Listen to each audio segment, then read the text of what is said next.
put your hands together. Make her very welcome to the stage, the delightful Varinia Street.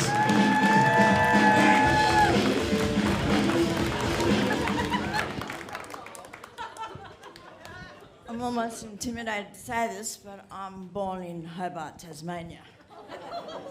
You see my 4 eyes and my 2 heads? I'm a true metalhead, but I'm not a heavy metal fan. Well, it's not at the top of my list. Rockabilly, psychobilly and basic rock and roll. Why I say I'm a metalhead is because 12 years ago I had a brain tumour and my whole skull is put together with 4 titanium screws and a titanium plate. I hope one day my brain doesn't fall out. A couple of years ago, I was inebriated, drunk, dancing at my neighbour's house, and I fell over his amplifier. 3 months later, I could hear one of my screws cracking. So I presented myself to the emergency ward at the RBH. They sent me home. They must have thought I was cracked, or in psychosis, or one or the other. A fortnight later, I went back because the cracking was louder. And they gave me an MRI. And the doctor was grinning, so I gave that diagnosis to my GP, Dr. Joe. And he said, Varinia. He nearly wet himself. He said, Varinia, you're the first patient in my whole medical career that's got a loose screw. And I didn't end up in the psych ward. Recovering? No. On my diagnosis, my neurologist specialist said that it was my addict behaviour that created my meningioma tumour. I said, well, get every addict all over the world right now on every computer in this freaking hospital to prove to me that every addict has a meningioma tumour. She said, point taken. Recovering in ICU, the catheter felt like a urinary tract infection, and the pumps pumping around my blood was very restricting. I couldn't escape. So I said, can you take them out? They said, no. I said, well, I'll take them out. Oh, no, you can't do that. That'll rip you to shreds. I said, well, get me out of here. It costs taxpayers $2,000 a day to keep me in here.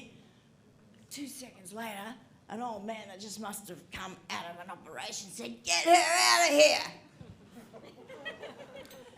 I had to wait patiently, but at 3 o'clock in the morning I was wheeled from ICU to neurology ward. But there was a nurse waiting for me in the archway with a very wicked smile. And the patient next to me with the curtain drawn was saying, Jesus, Mary and Joseph, Jesus, Mary and Joseph, over and over again. I thought I was in hell. I contemplated that maybe I was the second coming.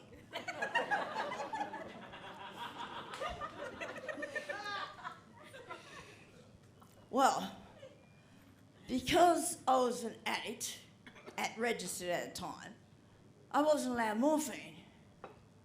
So I tried to escape. But I gave new meaning to the movie, One Flew Over the Cuckoo's Nest. Because I left my handbag on my phone, I was in a hospital gown, shaved head, staples in my head, and I jumped into the freaking cab and terrified that cab driver. And I didn't get to go anywhere.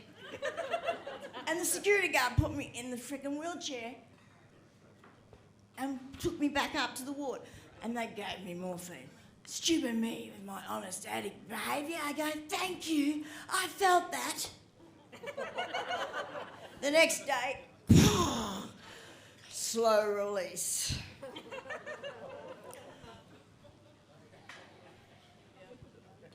As an addict, when you don't have your illegal medication, you get a cold shiver.